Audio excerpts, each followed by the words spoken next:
Muy buenos días, tardes, noches, lo que sea allí donde ustedes se hallen. Esta es una nueva entrega de Comentarios de lo Real.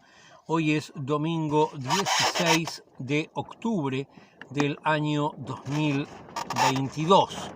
Bueno, vamos a empezar con noticias que tienen que ver con inseguridad pública. Se revelaron los datos de que en el año 2002 ya se alcanzó la misma cifra de homicidios que en todo el año 2021. O sea, se llegó a unos 300 homicidios y todavía nos falta la mitad de octubre, noviembre y diciembre, que una cosa que es verdaderamente espantosa. Por otro lado, el excomandante de la Armada y 7 oficiales más fueron sancionados por manejo irregular de viáticos. Se les dio la orden de arresto a rigor. Después el actual comandante de la Armada había quitado a los que son retirados de esa situación, pero después el ministro García dio la orden de que volvieran a arresto a rigor. De todas formas, como corresponde, los antecedentes fueron enviados a Fiscalía, que es la que tiene que ver si hubo un delito más allá de la desprolijidad administrativa de estos oficiales. Tenemos también que el director de la Escuela Nacional de Policía fue detenido por lesiones personales contra un cadete. De esto nosotros ya hablamos hace meses. En el mes de julio ocurrió este hecho, pero ahora fue detenido y se le va a proceder a realizar determinada cuestión judicial. Muy bien. Con respecto al caso Astesiano, del punto de vista de procedimientos policiales y demás, tenemos que una mujer fue imputada por suposición de estado civil y asociación para delinquir. Hay otras consecuencias que son políticas, las vamos a ver en la parte de política. En la parte de inseguridad pública encontramos esto. También otro hecho importante dentro de esta área. Hay un cirujano que está denunciado por abuso sexual y por acoso sexual, las dos cosas. Este hombre se presentó y ganó un concurso para ser el jefe de cirugía del hospital de Salto. Las autoridades dicen que, bueno, el concurso lo hizo porque todavía está solamente acusado y no se lo ha procesado. Pero, de todas maneras, las autoridades no pueden darse cuenta de lo inconveniente que esto es, del mensaje de desprotección a las personas con respecto a las cuales este hombre abusó. Me parece que no deberían permitir que asuma ese cargo. Bueno, ahora noticias del campo de la política. Bueno, se planteó por parte de los ediles de Montevideo un juicio político a Carolina Cose, juicio político para el cual se sabe de antemano que en el Senado no tienen suficientes votos. En un primer momento publicó El Observador que había un apoyo oficialista a ese juicio político. En un primer momento también hubieron reuniones del Frente Amplio que respaldaron a Carolina Cose.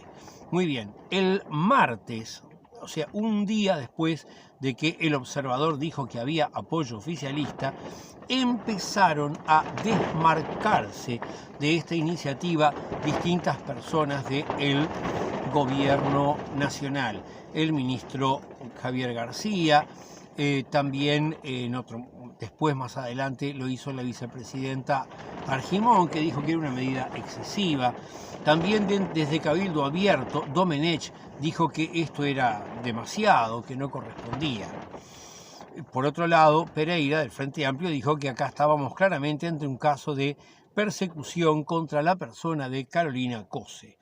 La coordinadora de ollas, por otro lado, dice que el Poder Ejecutivo, al poner el ejército a repartir comida, lo que está haciendo es un ataque directamente a la coordinadora de ollas. El Mides, por su parte, está armando una estrategia para dar más comedores y más puntos móviles, buscando sustituir las ollas en Montevideo. O sea, ¿cuál es el punto? Los comedores están hace muchísimo tiempo donde están. Ellos saben muy bien que hay mucha gente que le quedan muy lejos. Por eso la gente prefiere ir a las ollas y no a los comedores. Muy bien, lo cierto es que además de esto, ahora se dan cuenta de que las ollas tienen un potencial político y por eso mismo están tratando de llevarlos para su campo de acción, el Mides. Muy bien. Heber, el ministro, fue al Senado por el caso Astesiano, también el prosecretario de Presidencia y demás. Bueno, allí básicamente lo que hizo Heber fue echarle la culpa al Frente Amplio de todo. O sea, no hubo ninguna consecuencia relevante, no hubo ninguna aclaración nueva. Hizo sí un cierto papelón que apareció en las redes cuando dijo que desde 1967 las computadoras del ministerio estaban en Windows. Bueno, eso es un disparate, porque Windows no existía, pero eso no es importante. Al ministro no se le paga por ser un experto en informática, se le paga para que haga bien su tarea de ministro, esto es coordinar, dirigir, entre otras cosas, la seguridad pública y otras responsabilidades que tiene el Ministerio del Interior. Ahora bien, para cumplir sus responsabilidades tiene que ver de que los dineros se usen bien. Acá nos enteramos, yo no lo sabía, que todas las computadoras del Ministerio del Interior corren en Windows. Caramba. Bien, cada computadora del Estado que corre en Windows está pagándole dinero a Microsoft. O sea que calculen ese montón de dinero por un montón de computadoras y el gobierno uruguayo le da una torta de dinero a Microsoft, a una enorme multinacional. ¿Se podría hacer otra cosa? Pues claro que sí. Podrían pasar todas las computadoras a alguna distribución de GNU Linux que se distribuye en forma totalmente gratuita y que a esta altura del partido es mucho más que claramente el mejor sistema operativo para computadoras de escritorio que hay. Y entonces, por lo menos, ese dinero lo podrían estar dedicando a otras cosas que no sea a lo que lo dediquen. Tendrían más dinero para dedicar a otra cosa. Señor ministro, por favor, piense cómo utiliza los recursos y no quede en evidencia cuando dice mamarrachos. Por otro lado, hay un obispo de Minas, un obispo católico, el cual salió a hablar de distintos temas. El Observador, diario vinculado a la Iglesia Católica, lo recogió, más concretamente al Opus Dei dentro de la Iglesia Católica. El obispo habló en contra de la eutanasia, del aborto, de la masturbación y de las canciones de una muchacha que hace música que yo ni me acuerdo el nombre y que la verdad nunca escuché sus canciones porque no están dentro del estilo de música que a mí me gusta. Ahora bien, en un momento en el cual en Brasil es claro cómo las iglesias están incidiendo en la problemática electoral. ¿Esto es bueno? No, esto es muy malo. Está muy bien que haya libertad de culto y que cualquier persona pueda hacer de la religión que mejor le parezca. Pero está muy mal que la gente que es de una cierta religión busque una trascendencia en la prensa o en las redes sociales. Eso, la religión, es un asunto privado que deben ejercer justamente en privado. Por otro lado, tenemos que la justicia archivó la última causa de las 4 causas que el intendente de Maldonado por el Partido Nacional, Antía, elevó contra el que fuera intendente frente amplista de ese departamento, el señor Oscar de los Santos. Finalmente tenemos que con respecto al asunto de la JUTEP y Sartori, la JUTEP, Junta de Transparencia, ante la cual Sartori no presentó los datos de su esposa, diciendo que no la puede obligar a ello. Bueno, el tema es que para aclarar este asunto, la JUTEP consiguió pagarle a un abogado para que lo asesore. ¿A qué abogado? Al que era el abogado de Sartori. O sea, quedamos todos entre amigos pagándonos y gastando dinero entre nosotros. Bueno, y Sartori reitera que no va a presentarse a la JUTEP y que no va a obligar a su esposa a hacer una declaración. Yo insisto, esto en parte es porque la ley no está bien hecha. La ley debería decir que los funcionarios públicos, como legisladores, etcétera, tienen que presentar tal declaración jurada y además tienen que hacerlo sus parejas, sean pareja legal o sean concúbitos, sus hijos, sus padres y tal vez algún otro vínculo más. Muy bien, vamos ahora a noticias que tienen que ver con la economía. El frigorífico Rosario retomó sus tareas después de un largo periodo de cierre, pero tomó a 80 trabajadores menos, lamentablemente. los intendentes del Frente Amplio plantearon que se extienda el recurso laboral que se llama jornales solidarios hasta fin de año. Sería bueno que se siga extendiendo porque la emergencia sanitaria puede haber pasado, pero la emergencia laboral sigue vigente. Sigue siendo un alto nivel el nivel de desempleo. Por otro lado, los servicios de televisión cable se dio a conocer que perdieron 24.000 clientes en el primer semestre. Esto no puede llamar demasiado la atención. Por un lado, hay un fenómeno mundial de corrimiento de los cables a los servicios de televisión en línea, lo que se suele llamar streaming. Ignoro si hay una palabra castellana para sustituir el término inglés. Pero, además, si uno es un poco listo, puede perfectamente bajar las mismas cosas que puede ver por streaming o por cable a través de un archivo torrent y lo ve en su celular, en su computadora, en su tablet, sin pagarle ni un solo peso a nadie y que se embromen las empresas capitalistas. Es piratería, sí señor, y me encanta. Muy bien, vamos ahora a noticias del campo sindical. Tenemos que los estudiantes de formación docente ocuparon la sede del MEC, donde el ministro da Silveira ordenó el desalojo. Por otro lado, el sindicato de UTU ocupó también el local, el de Solimar, por causa de la reforma educativa, que, según declararon, no resuelve ninguno de los principales problemas de la educación. Hubo una reunión de los profesores de literatura, la cual rechazó la reforma y también los recortes que se realizarían en UTU y formación docente. El sindicato de profesores de secundaria levantó la huelga que se mantiene, pero mantiene el conflicto con respecto a las autoridades y por la reforma educativa. Estamos hablando del sindicato de profesores de secundaria de Montevideo, la filial de Montevideo de ese sindicato, o sea, ADES. ADES integra una federación de nivel nacional, FENAPES. Dentro de FENAPES, según trascendidos de prensa, gana terreno la idea de que a principio del año 2023 se convoque a una huelga o a un paro por tiempo indeterminado por causa de la reforma. O sea, sería una cuestión de encontrar el mejor momento para esta lucha. Muy bien, tenemos que, para seguir con las medidas sindicales que tienen que ver con asuntos de la educación, la Unión de Funcionarios del CODICEN indicó que no existen condiciones para teletrabajar cuando la pandemia sí las había, ahora no las hay.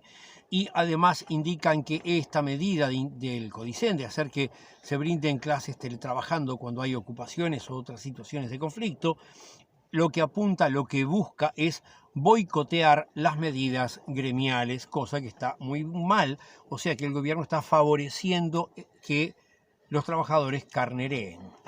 Bueno, por otro lado, el sindicato de trabajadores de ANCAP está movilizado en defensa de los puestos de trabajo y de la industria cementera y reclaman que el Frente Amplio tome una actitud más firme, ya que indican que a través de licitaciones se están realizando privatizaciones encubiertas. El jueves paró también el sindicato de la industria láctea por los problemas que se siguen arrastrando con respecto al distribuidor de helados Conaprole. Bueno, vamos ahora a noticias que tienen que ver con la salud. En este tema hubo, para empezar, una marcha por la salud mental. Están reclamando por los pocos avances que se realizaron en el proceso de desmanicomialización. Esto es, que las personas que padecen alguna enfermedad mental no estén encerradas en condiciones carcelarias e infrahumanas, muchas veces peores que las de varias cárceles. Están reclamando que se acelere y se cumpla el cierre del hospital Vilar de Bo. También reclaman una atención más humana y mayor información para los familiares de usuarios. Tenemos por otro lado que la Sociedad Uruguaya de Tabacología presentó una acción de amparo en contra del decreto que flexibilizó el empaquetado del tabaco. Bueno, en materia educativa tenemos que en la Universidad de la República, Rodrigo Arim fue reelecto como rector de la misma.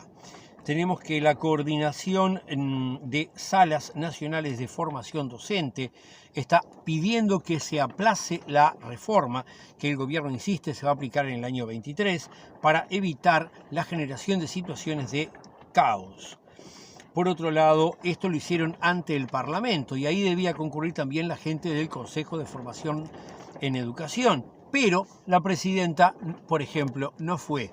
Qué bolilla que le prestan, qué atentos que son con los trabajadores. Bueno, tenemos por otro lado que el gobierno siguió con los llamados cara a cara, o sea, son actos propagandísticos, políticos, disfrazados de actos de difusión educativa con respecto a la reforma que plantean. Hubieron distintos destratos, destrataron a la gente de izquierda, diciéndole cosas como que se vayan a Cuba, y en definitiva, lo más relevante es que que encabeza esta transformación, indicó que en los privados también se va a implementar en el año 23, no como se había indicado en un principio que en los privados sería al año siguiente. Por otro lado, la Asamblea Técnico Docente de UTU realizó lo mismo que había hecho ya la de primaria, retiró sus representantes de las comisiones que elaboran los programas en la ANEP. Y para terminar, noticias que tienen que ver con el ambiente.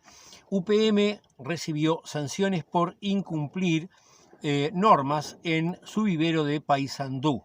Yo recuerdo muchas veces cuando se ha discutido el tema de UPM que mucha gente dice, pero si en algún momento hacen algo mal, no los van a sancionar. Bueno, acá está el desmentido.